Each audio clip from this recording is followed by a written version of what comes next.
So fundamentals po ng network marketing or AIM Global, ito po yung pinaka-basic. Number one, yung po tinatawag natin na prospecting. Okay? Marami po dito sa AIM Global ang nahihirapan sa paghahanap ng mga kakausapin or representant ng business. You know why?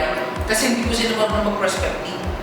Ang basic po ng prospecting, pag sinabing prospecting, it is the process of looking for qualified prospects or clients or customer. Ito po yung mga tao na pwede po nating ma-share, of course, ng business probably, ng products, of course, and pwede rin benefit like scholarship program.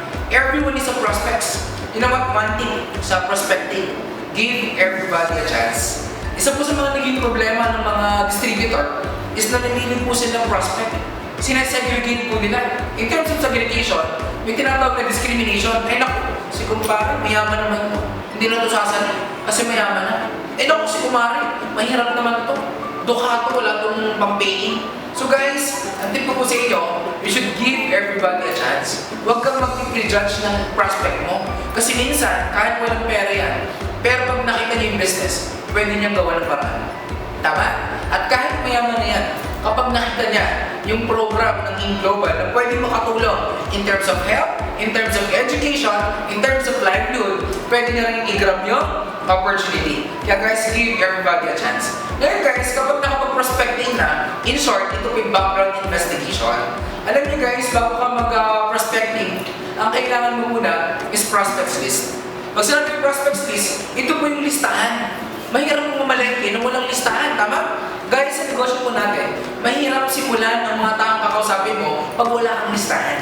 Alam niyo po ba that an inch of pencil is always sharper than your mind? Naniwala kayo doon? Of course, bakit? Kahit gano'ng kaliit yung lapis na yan, kaya niya pa rin isulat yung prospects po ninyo. Compared to your mind, ikaw hindi ka nagsusulat, tama? Hindi mo sinusunod yung mga prospect mo.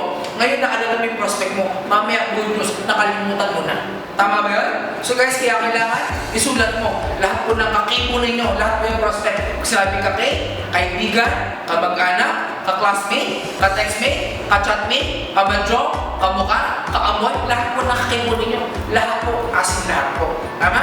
Ngayon guys, in terms of prospecting, kailangan huwag kang mong prospect in terms of gusto mo kang i-offer yung AIM Global sa kanya. Pag sinabing prospecting, kailangan makipagkwentuhan ka muna.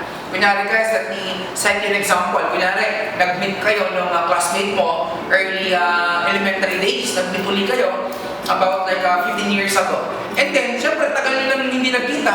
And that's the first time uli kayo nagkita after 15 years. Ang tendency, syempre, wag mo muna agad siyang offeran ng business. Ang mali sa iba, ang tagal-tagal na din nagkita. In-offeran agad ng business. Anong sabi? Maraming grabe, 780 lang, sali ka na, wala pa akong 1.5 eh. Tama? So guys, mali yun. So kailangan, bago ka mag-offer for whatever sales, for whatever thing na i-offer mo sa kanya, kailangan, alamin mo muna, ano ba ang pangailangan ng prospect mo. Ngayon, jump sa tanong, paano natin malalaman kung ano pangailangan? Number one, kailangan makipagkwentuhan ka muna. Ano yung magkukwentuhan nyo? Guys, take note of the pattern. Use the pattern for, pag sinabing for, family, occupation, recreation, and then your message. Pag sinabing for, family, kunyari ganito, classmate, mare, friend, okay? Kamusta pala yung nanay mo? Hindi ba before nung naging tayo mo may sakit siya? Eh, kamusta na siya ngayon? Eh, sabihin nung kaibigan mo, oo nga mare, ito nga medyo mas lumalama yung sakit. Ano isipin mo? Pwede mo isipin. Pwede sa kanya kasi 24/7. Tama ba yun? So guys, naka-formulate ka na agad na need niya. Tama? Na-realize mo na agad. Alam mo yung kailangan mo? Prospect mo. Pangalawang tanong. Family. Pwede nga namang occupation. Pag-usapan natin yung trabaho. Pinari ganito. O friend, kamusta ka na? Saan ka ba nagtatrabaho ngayon? Sa busy ng friend mo. Saan ako nagtatrabaho? Sa bangko. Eh, kamusta naman yung trabaho mo, friend? Nasa busy ako nga. Ito nga, mari. Medyo mahirap yung trabaho ko. O lagi ng workload, overload yung trabaho ko, tapos nanglilit ng sweldo. In fact, nakakaisip na ako mag-resign na lang eh. At tapos sa plano ko, magputak na lang ako ng business. Anong isipin mo? Pwede sa kanya ang AIM Global Business. Pwede siyang mag-1 head, pwede siyang mag-3 heads, at pwede rin mag-7 heads. Kasi isip niya ay, pwede siyang mag-negosyo. Tama? So guys, ito maganda. After family, occupation, sunod naman recreation, ano ba ang pinagkakabalaan ng prospects mo? Kunyari ganito. Kunyari yung prospects mo, okay? Ang pinagkakabalahan niya, recreation na, is pag-gym. Siyempre, pag nag-gym yan, health conscious siya o hindi? Siyempre, health conscious. Anong pwede mong i-offer sa kanya? Mga health and wellness products ng Aim Global. So with that guys, kung makakwentuhan ninyo, naka-formulate ka na agad ng M, yung message. Naka-formulate ka na agad ng message na pwede mong i-offer sa prospects mo. Tama? E ngayon guys, since nalaman mo na yung need ng kausap mo, yung message, that will be the message na sabihin mo sa kanya, afterwards, malaman mo ano ba yung need niya. Tama ba yan? So guys, ito yung maganda. The moment na na-form mo ng ayos or nalaman mo ng ayos yung need ng kaibigan mo guys, 100%, 99% sasama yan pag in-invite mo siya para makita yung presentation mo or makita yung presentation ng Alliance Emotion Global. Is that clear? In terms of prospects list, kailangan yung prospects mo, minimum, pinakakunti na dapat, minimum 100 names sa listahan mo. Lahat mo yan, isulat mo ninyo.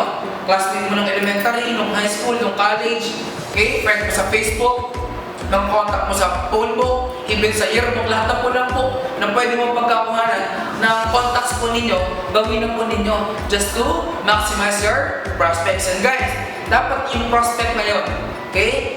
Dapat yung prospect mo ngayon, dapat next month, ang tawag dyan, hindi na po prospect, dapat downline na. Tama? Kasi bakit? Kasi kung yung prospect mo ngayon, next month, prospect mo pa rin. Next month, prospect mo pa rin. Isa lang ibig sabihin, wala kang ginagawa. Tama? Guys, dapat yung mga prospect mo ngayon, dahil nakalista yan, guys, claim it na lahat sila makausap mo at lahat sila mapresentan mo. Who knows, baka sila pala ang magpapasabog ng grupo nyo dito sa Aim Global. Okay? So guys, sana nakatulong sa inyo yung mga simple tips ko. And sana guys, lahat ng natutunan po ninyo, i-apply po ninyo. You know why? Kasi guys, lahat po ng learnings po ninyo, you have to work it out, kailangan i-apply mo siya para makuha mo yung result na gusto mo. Okay? So guys, hanggang sa muli, and God bless you all.